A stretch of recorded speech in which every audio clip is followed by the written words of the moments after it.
How do you sell a house? What does the process look like? What questions should you ask? What things do you need to consider when putting your home on the market? Well, that's exactly what we're going to talk about in today's video. We're going to walk you through the process of selling a home.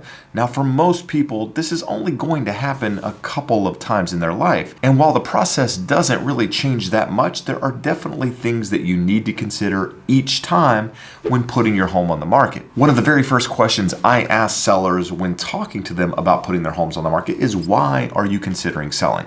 Are you looking to sell this home and buy something else? Are you looking to sell and go rent? Are you moving out of state?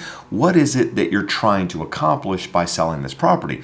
And the reason I ask that question is because it typically comes with additional questions depending on how you answer that question. So in today's video, we're going to walk through some of those scenarios. We're going to talk about what you have to consider when putting your home on the market and how to maximize price at the same time. But before we do that, I'd like to take a minute and ask a favor. If you find any value in my videos at all, do me a favor and hit that thumbs up. And if you support the work that I do here and want to stay updated on everything real estate related, do me a favor and hit that subscribe button. The process of selling a home for some people might be a process that they understand very easily, while others have a difficult time processing it just because they've never been through it. So we're going to walk you through this process today as if you've never put your home on the market. That way you know exactly what to consider when doing so. Now, going back to the question I asked a moment ago is, why are you selling? If you're selling and planning on buying something else, then not only are you a seller, you're also a buyer in the same market. And there's some things that you need to consider there. If you're selling and planning on renting with maybe the hopes of buying something in the future, then you have to think and consider, what are rents in that area, which we'll talk about here in just a moment. And does it actually make sense for you to do that while you're waiting for the market to change, if you will? And then the last one is, if you're selling and planning on moving out of state, have you taken the time to look at the market in detail in the area that you're looking to move? What are homes selling for? How quickly are they selling? Because this could ultimately affect the timing on selling your home. So one of the very first things I want to talk about today is market conditions. If you're planning on selling your home, the very first thing you need to consider is, what is the market doing? Is it a seller's market? Is it a buyer's market? What does the inventory look like? How are things moving in your area? Now, one thing to consider on top of that is that real estate is local. So real estate varies by areas of the country. In fact, it can vary within cities and even counties. But you need to take a step back and just say, okay, what is the overall market doing? Is it a seller's market? Is it a buyer's market? Because that is going to impact not only the price that you're able to get, because depending on the market that you're in, that's going to affect buyer demand, or in some cases make it a more competitive market where it actually helps you as a seller. And lastly, it's going to impact the timing. If it's a buyer's market, homes tend to sit on the market longer than, say, a seller's market. In a seller's market, things are typically a little bit more competitive. There's usually multiple offers on properties when they're priced correctly. And a lot of times, if you've done it correctly and you've received multiple offers, many times your home is selling above the asking price. So when thinking about putting your home on the market, first consider the selling market, because that's going to help you decide on the strategy when you start talking to your real estate agent about the price that you want to list your home at. But at the same time, if you're one of those sellers that's planning on selling your home and going out and renting, what I would recommend is, before you sign the listing agreement to sell your home, go out and look at what rents are in your area. I recently had a client that wanted to sell his home because he thought he was going to be able to get something for less money in rent. Well, he was fortunate enough to buy a home using a VA loan and refinance, and he has an interest rate of 2.125% on a 30-year fixed. So I had an idea of what his mortgage payment was. In fact, we talked about it. He had some grand idea in his head that he was going to be able to sell that property, take the proceeds, put them in the bank, and go out and rent something for considerably less money. In fact, he was looking at moving inland a little bit. We're here in Huntington Beach. He's located in Huntington Beach. He was willing to go to Anaheim and some areas that are less expensive. But in my head, when we were having this conversation, I knew that it was going to be difficult for him to find a property for less money than he was paying on his home. So I said, hey, George, do this. Instead of listing your home right now, why don't you go out and take a look at some of these properties? Walk through them, go through the areas and see if they're homes that you actually want to consider living in, because you're going to be further from the beach. It's probably going to be a downgrade to some extent from what you have now. Does it make sense to you? And he called me a couple of days later and he said, Jeb, I can't sell my home because if I sell my home, I'm going to be paying more money to rent the next home than I am in my current home. So it doesn't make sense. I can't accomplish my goals.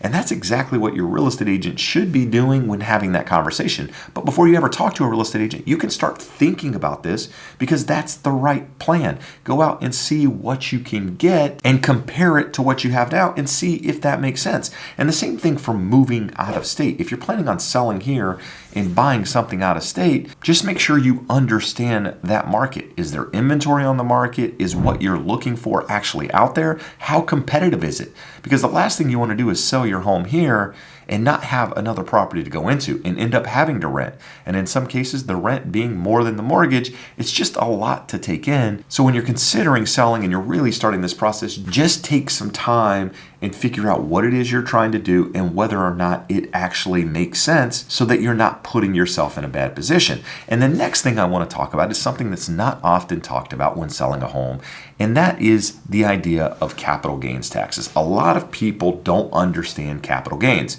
They just know they have a lot of equity in their property and they're thinking of selling it and taking that money and sometimes putting it all into the next property and sometimes putting the money in the bank and just doing different things.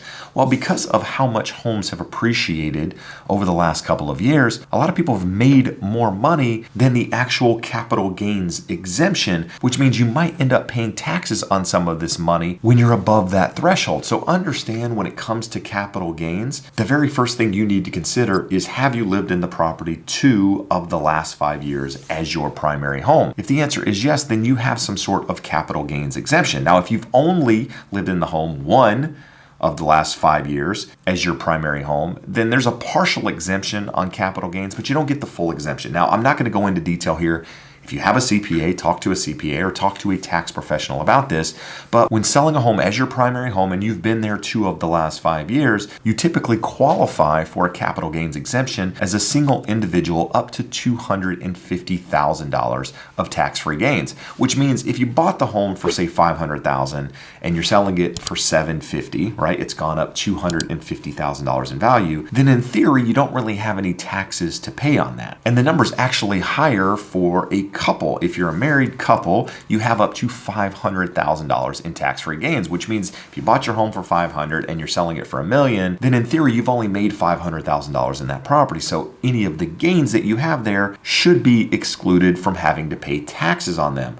But here's the thing. A lot of people have purchased properties 30, 40, 50 years ago. In fact, I have a client right now who bought her home for around $100,000 and she's selling it for over $1 million. And she's a single individual, which means her tax basis is that $100,000. So in theory, she has up to $350,000 of that $1 million that she's going to receive that's tax-free. Now, she's done some improvements and there's some cost and stuff that she's able to deduct, but there's a large tax burden at the end of the day. Now, she was under the impression that if she put all of that money into the next home, that there were no taxes on it. Well, that's the way the capital gains exemption used to work. If you took all of your gains and you rolled it into the next property, there were no taxes. Well, that changed with the new law of the $250,000 and $500,000 tax exemption. So just make sure before you go sell your house and you have this large gain on the property that you understand what that means.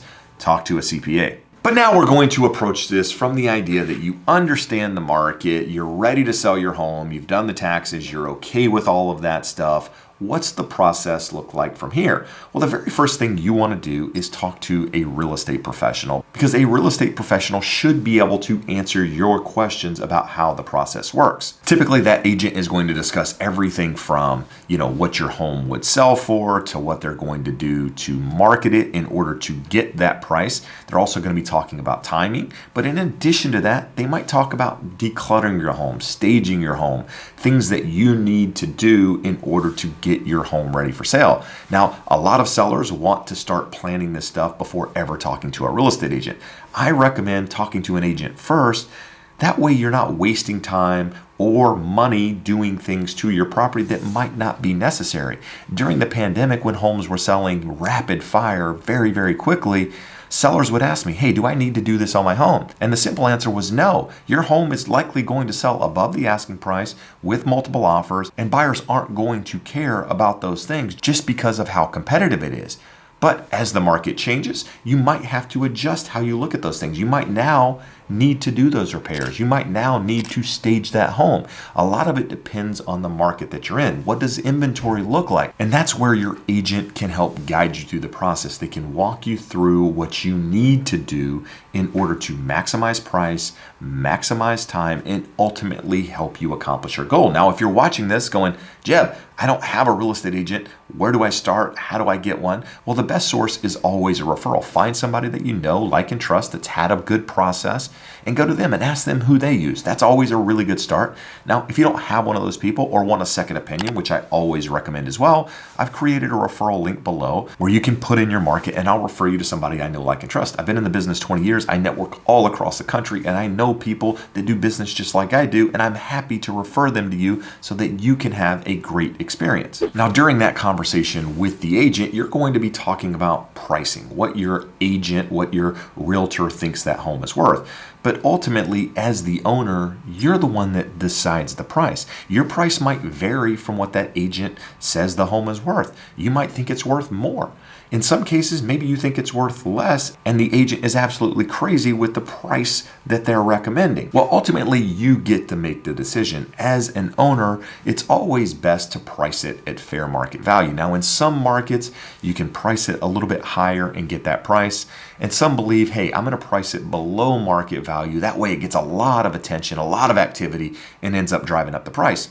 That's a great strategy if it does that. But if it doesn't and you list it below what it's actually worth, then what's your next move from there? Are you going to raise the price from there? No. So I would say always start at what you think it's worth, and that way you can adjust according to what the market is doing. Now, when it comes to actually getting that price, a lot of that's going to have to do with what the market is doing. Like I said, if it's a seller's market, it's going to be a little bit easier. If it's a buyer's market, it might be a little bit tougher. Home might sit on the market a little bit longer.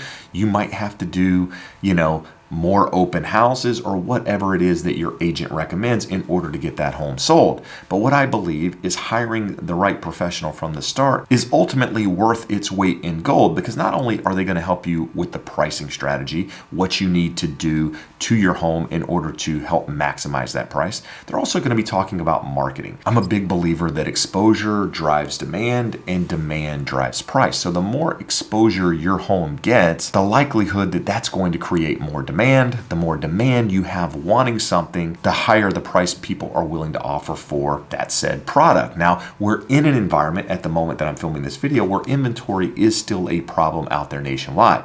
So you don't have a lot of supply in a lot of markets. Now, buyer demand is a little bit lower just because interest rates are higher, affordability is near all-time lows. So affordability is a problem. But here's the thing. The two are pretty balanced. Now, it's still a seller's market in many markets out there, but that doesn't mean you can go crazy and list your home for some crazy price just because you heard your neighbor did it 2 years ago. The market 2 years ago was a different market than we're in right now. So you have to adjust as a seller based on the market that you're in. But your agent is going to be able to help you walk through that process. So as I mentioned a moment ago, exposure drives demand, demand drives price. What is your agent going to do in order to help you get your home sold? Now, if your agent comes in and says, hey, it's going to be on Zillow, it's going to be on Redfin, and that's where everybody finds their property, we're going to put a sign in the yard, that's all we need to do, you probably need to find a new agent, because what happens is, as I list a home in the MLS, it automatically goes to Zillow and Redfin. I don't have to do anything in order to get that home sold. And I'm going to put a for sale sign in the yard anyway, right? Because we want the neighbors to know that your home is for sale. But the real question is, what is your agent going to do on top of that? Are they going to get professional photography? Are they going to get drone photography? Are they going to do a video tour of their property? Are they going to mail out to the neighborhood? Are they going to door knock the neighborhood to let them know your home is for sale? Are they going to do paid advertising? Are they going to put your home in magazines and on TV? These are all things that you need to consider when going through that selling process. Now, each agent approaches this a little bit differently, but understand you typically get what you pay for. So if you have an agent coming in saying that you don't need all of this stuff and I'm able to do all of this without having to do any marketing, then I would say look elsewhere, right? And get comparisons. Talk to one agent and then talk to another. See what they both offer. See what they both charge, because that is another conversation you're going to have. You're going to be talking to your agent about compensation. What do they charge? What do you get for that fee? Why do they charge that fee? Are they able to negotiate? If you just come in as the seller and say, hey, I'm not willing to pay you that, do they automatically back down? Or are they willing to negotiate and have a conversation? Because if the agent is willing to negotiate, that's a good sign up front. Or if they try to negotiate, that's a good sign. Because they're selling your home, which typically affects your pocketbook, right? The bottom line. So you want somebody that's willing to negotiate on your behalf. If they're not willing to negotiate, what happens when the buyer comes in with a lowball offer? Does that agent tell you, hey, this is a good offer, just accept it? Or are they trying to help guide you through that process and help you negotiate in order to maximize price? These are all things that you have to consider when deciding on your agent. But your agent is going to play an important role in this process once you decide you're ready to sell. So they're going to walk you through what you need to do. They're going to walk you through pricing and timing and all of these things, and why listing it now may be better than waiting, or why waiting might actually be better than listing it now, depending on when you're looking to sell your home. If you would have called me between Thanksgiving and Christmas and said, Jeb, I want to put my home on the market today, we probably would have had a conversation, depending on your goals now, until waiting till after the first of the year, until the market changes a little bit, until buyer demand picks up, until seasonality changes overall. So just make sure you have an agent that's not a yes man or yes ma'am, if you will, and is willing to walk you through the process and help you understand. Now, once you decide on your agent, you're going to sign a listing agreement, and you're going to figure out the timing and when you're ready to come to the market. And that's when your real estate agent is going to start doing the things that we talked about earlier, or the things that they talked about in their marketing strategy or marketing plan with you. They're going to get photography done. They're going to get videos done and get all of this marketing material done so that when you're ready to sell your home, all of this stuff is ready, right? You want all of this stuff to hit at the same time. That's what creates that, the exposure driving demand, right? All that exposure that, where we're showing your property creates demand drives price, and ultimately that's the goal. Now, something to understand, as the market changes, which it does all the time, you need to just be patient through the process. If your home doesn't sell in a weekend, nothing to worry about. If it doesn't sell in a week, typically nothing to worry about. Unfortunately, people have very short memories where they remember their neighbor or their friend's house selling in a day with multiple offers. That could happen. But there's also markets where maybe that doesn't happen just because something has changed. And even if your agent says, hey, I believe it's going to sell this weekend, and it doesn't, just be patient through the process. Give it a couple of weeks and just see how everything plays out. And just because your home doesn't sell in that time frame doesn't necessarily mean you need to immediately change the price. Now, I've had sellers want to list homes higher than what I thought they were worth before. And one of our conversations prior to putting that home on the market is, hey, I'm willing to list your home at this price, but if we don't get an offer or the activity that we think we're going to get within this time frame, then we're going to discuss modifying the price, closer to what I said it's worth. Now, remember, you're in control, but use your agent's guidance, right? They're the professional there. They're the one you're paying to do it. And there might be some disagreements on some things, but with that, I believe communication solves more or less all problems when it's done correctly. Now, you're going to list your home for sale. In theory, you're going to get an offer. Now, depending on whether you get one offer or two or three offers is going to depend on how you negotiate. Now, there's a couple of different ways to respond. You can always accept an offer up front just as it is, which I rarely ever do. There's always something that we counter or negotiate in the contract. Now, it might be something as silly as who the title and escrow company is, or changing the deposit or the contingency timeframes, just depending on how that offer was written is going to determine how we respond to it. But in some cases, you get one offer and you might counter some things in it. You might accept it outright, just depending on how well it's written. But in the case that you receive multiple offers, you might respond to all of those offers. You might respond with a specific price or terms that you're looking for. You might respond asking for a highest and best from all the offers, and then you're going to make a decision. In some cases, you might respond to offer A one way and offer B another way. So just understand it may vary depending on the circumstance, how many offers you get, that sort of thing. And also remember that when you accept an offer, the negotiation is not over. You've just accepted an offer. A lot of people believe that, hey, I've got this offer under contract. I can go and box my entire house up and move out and I don't have anything to worry about. In some cases, yes, you can do that.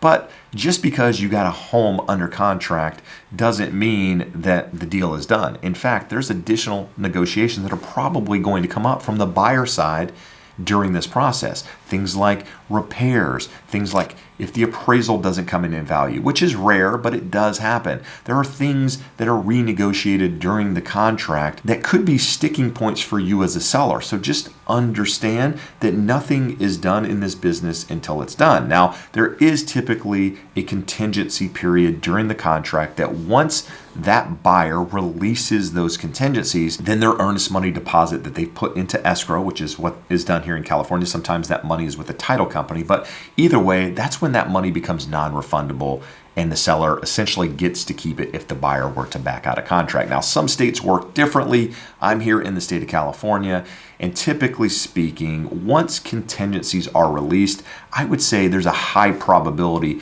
that that buyer ends up closing on that property unless something happens and, their loan falls apart at the last minute, they lose their job, something crazy happens. I've had buyers get cold feet at the last minute. I've had some silly things happen, but it's very, very rare. But as a seller, don't start counting your chickens before they hatch, right? Make sure you've got a solid deal and you're past these time periods before you start doing anything crazy. Now, let's say you're on the flip side and your home doesn't go under contract and now you've been on the market a month or 2 months or 3 months. What's the process look like from there? Well, that's where you really have to rely on your agent. Now, your agent should be updating you based on how they said they were going to do that from the start. Now, I'm an agent that likes to update people weekly. Every Monday, I like to send out an email saying, hey, this is what's happening with your property. This is the activity we got the last week.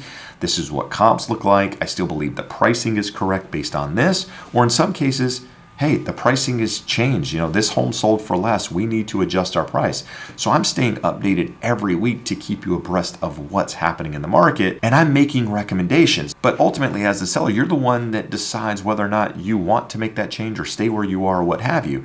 But what I would say is that the longer homes sit on the market, typically the more unattractive they are to buyers, because buyers tend to think homes that have been sitting on the market for an extended period of time, they either think something's wrong with it or it's overpriced. Now, neither of those have to be true because it could have been under contract and fallen out. There's various things that could have happened to get those days on the market to go up, but look at it from a buyer's perspective. If you're a buyer, when you see something that has more days on market than everything else, you tend to think, hey, I can get a deal on this property. I can undercut the price. I can do crazy things. So just make sure you're relying on your agent in that process so that you can ultimately get the most amount of money just based off whatever it is you're trying to accomplish. Now, let's go back to the scenario where you're under contract. You get renegotiated to do some repairs on the property. Well, as a seller, there's a couple of different ways to respond to this, right? One is by agreeing, hey, I'll do those repairs. Another is by saying, no, I'm not going to do anything. I'm not willing to give you any money. I'm not willing to do any repairs. No. So that's something your agent is going to walk you through. But the other instance is maybe you give a credit to the buyer so that they can do the repairs at their leisure once they close on the property. Now, the only reason I'm really talking about repairs here, but that's going to come up again when we get towards closing. Now, during this process of selling your home, there's going to be an appraisal completed. There's going to be disclosures and different things that you have to fill out as a seller. Now, I'm not going to get bogged down into the details here because I'm just trying to give you an overview of what it looks like and how important the role of the real estate agent is in that process. But having a professional guide you is going to make the process a lot smoother, a lot easier, and quite frankly, it should take a lot of the anxiety and emotion out of the process if it's done correctly. But let's say you get through the repairs, you're through the negotiation, contingencies are released. What does the process look like? Well, you're going to start the process of moving, right? Of packing up, scheduling movers, transferring utilities, wherever you're going to start that process.